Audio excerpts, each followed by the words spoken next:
All right, we are green. Brothers and sisters, welcome back. I am Braden. This is Langley Outdoors, the place where we not only talk about what's going on in the gun world, our beautiful country, and how we're going to fix that bad boy together. Guys, what we're about to walk through,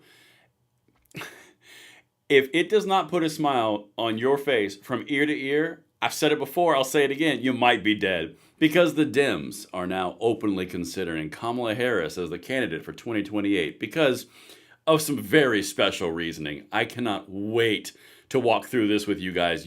The comments are going to be gold, and you guys are going to light them on fire. You have your marching orders. And of course, make sure you hit that like button, subscribe to the channel, turn the notification bell on, because what we're about to go into, oh, please share this out, because I have a sneaky suspicion that they're going to go with Kamala Harris again. All right, listen, let's just get into it. Make sure the audio and the video is good. Guys, you're going to love every second of this. I swear to you. Oh my goodness gracious. All right. So first, let me just take you over here to X. And this caught my attention. And let me know you guys can hear me and see me in the chat over here so I can make sure we are ready to rock and roll while people get in here. Good stuff. Awesome. So this came across my desk today when I was preparing some work and some videos today. Breaking. Democrats just, quote, opened the door for Kamala Harris to run in 2028 per The Hill. Well, you can guess how quickly I pulled up the Hill real quick, because I was like, there's no way. It's not like there's any precedent where they would go with people who lose 3 times in a row. Oh, there's Beto O'Rourke. Oh, wait a minute, maybe, oh God, it's Abrams. She lost twice. Yeah, no, it does check out like the potential. The Democrats, the place where the gun controllers all live, therefore they are my opponents. It does seem that they have a pattern and a penchant to go towards people who lose as like a prerequisite to go further. I don't understand it. I don't think I ever will, but it doesn't matter. Back to the Hill. Yeah, it's true.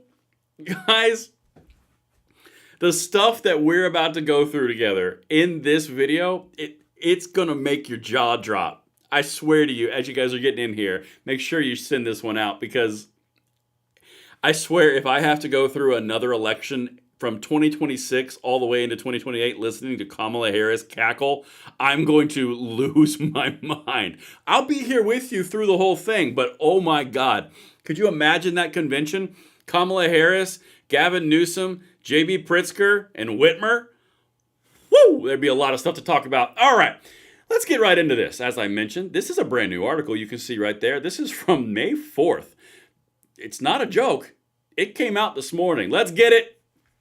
Bear with me on this, guys. I swear to you, the best is at the end. This is going to deliver a smile. All right.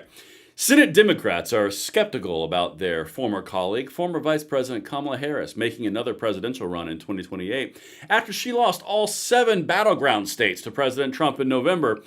But most of them aren't ruling out the possibility that she could clinch the party's nomination if she plays her cards right. Shouldn't that be like a political obituary? I mean, the sentence is literally like, yeah, we're kind of skeptical because you lost every single battleground state, but we're not closing the door, and if you play your cards right. Guys, I don't know what it is about the psychology on the left, but you fail forward. I don't understand it. But let's continue, because it only gets funnier from here. And again, it's all linked. I'm not making this up. All the stuff is linked right down in the description box. Harris, who is 60, is weighing her future political options, is viewed as a possible contender to run for governor of California in 2026 or for president again in 2028. One Democratic senator who requested anonymity to talk about the next presidential election gave a one-word answer when asked whether Harris should take on another shot: a no. So we got one person who's too afraid to say it out in public. But then the people who are saying that I'm opening the door, wait until you hear the reasoning why. Guys, this is like, I don't even know what it is. Addiction to losing? I don't know. Here we go. This is a sitting senator. I think she will add value to the national conversation, he said. What's going to happen over the next 18 months is going to be lots of Democrats having lots of different opinions about what our priorities should be. What are the values we have to put first? Hickenlooper, Colorado senator, said Harris's decisive loss to Trump doesn't mean she couldn't put together a winning formula in the 2028 general election. Okay, so a few things here. First off, yes, please God, do it. Oh my God. I could not imagine a better thing to watch the Democratic primary rolling in with Kamala Harris with this baked in element of she deserves it, it's her time, so she gets it, and don't you say anything because she's a protected class. Oh my God, it would be glorious. But the other thing here that I just can't really get past, the decisive loss to Trump should be disqualifying. Just saying.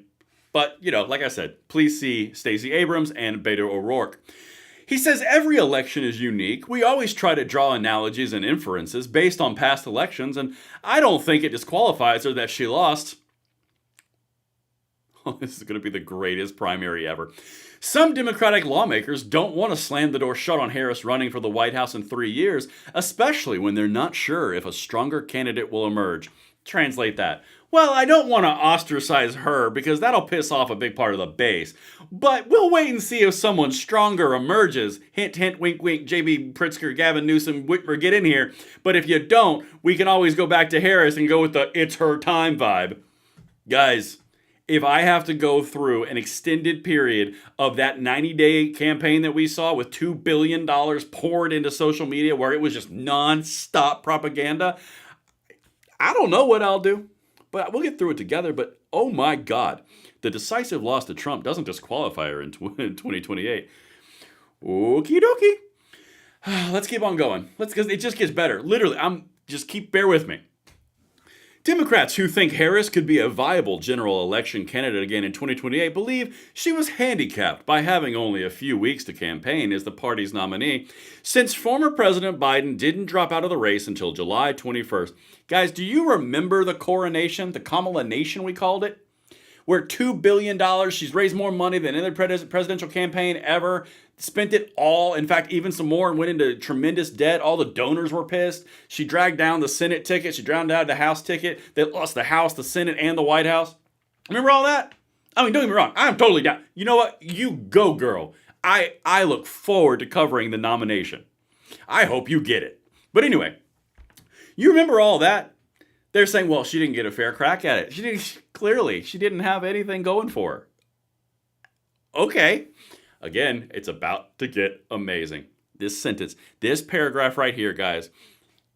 Why this is in a article where they are floating a trial balloon to see how the public responds to this, because that's what the media is an extension of the Democratic Party. Here it is. Democrat lawmakers lauded Harris as a candidate during her brief 107-day campaign in 2024, but were left deeply disappointed by the results, which exceeded the worst expectations of many Democrats after she lost all 7 battleground states, including the blue wall states of Michigan, Pennsylvania, Wisconsin, and the popular vote. That is quite the resume to run on an open primary. Because you guys know how this is going to go, right? This is going to go, I've decided to announce myself for president with her cackling and everyone clapping and it's her time and oh my God, please God, yes. No one serious is going to announce for president because they know it's all going to be about the Kamala Nation again and you're going to see a repeat, except not with Trump. This paragraph should be her opener. Yeah. Steve Jarding, this is the part where the just separation from reality begins. And if you thought the first part of this article was crazy, wait until you hear this, okay? Steve Jarding, a Democratic strategist, said Harris is a legitimate candidate. She obviously was vice president for 4 years. She got thrown into a 107-day election, which may not have been a fair read. Probably not fair on her abilities, he said. She's got a tremendous donor base to work with. Yeah, ask them how that worked out in the first time around. $2 billion and she still went over budget. She's still in debt. Okay. Anyway, great, tremendous donor base to work with. She's got experience. Please see previous paragraph I just read. I would be careful if I were the Democrats to throw out. Well, she lost all the battleground states, he said.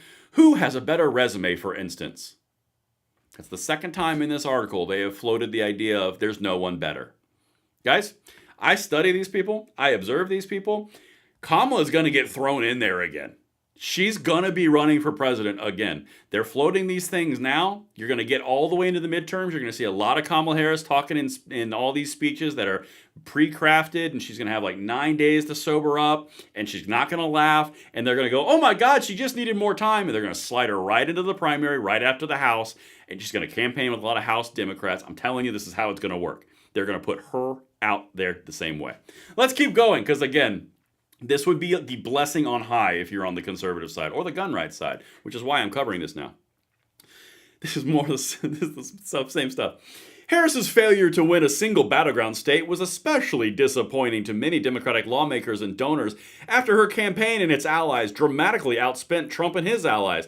This article reads like an obituary for her political campaign, but it's somehow wrapped in, she can still do it. God. Harris's campaign raised more than $1 billion, and although her campaign and allied super PACs spent more than $2 billion on the race, again in 107 days, so the reason the propaganda was like all the way down, she spent $1.5 billion over 15 weeks on everything from campaign ads and social media campaigns to voter canvassing efforts and celebrity-studded rallies. In the end, she lost the popular vote by nearly 2.3 million votes. Guys, this is an actual serious floating of Kamala Harris in the campaign. Can she be the presidential nominee because they don't have anyone better? You just had a Democratic strategist say, well, who else has a better resume? She literally lost every single swing state and the blue wall and went into debt. Okay. And by the way, had ecstatic media coverage. All about joy, the feels, all that kind of crap. I know it seems like a long time ago.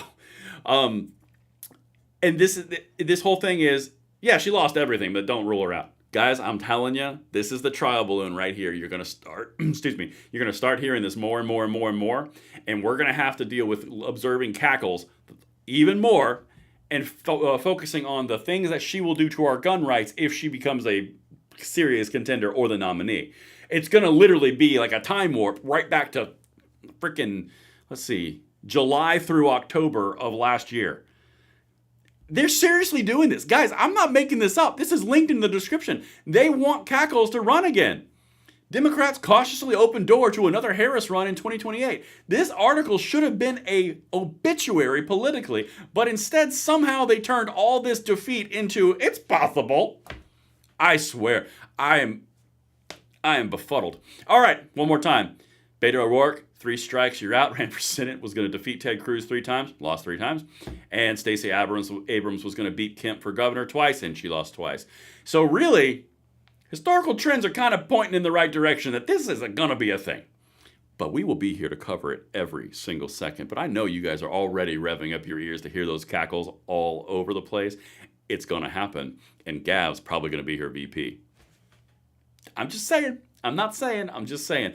But there's much more of that and much more time coming your way. I hope you guys enjoyed this humor fest, and I hope you did smile, and you also weren't dead during doing it. I'll see you guys on the next one.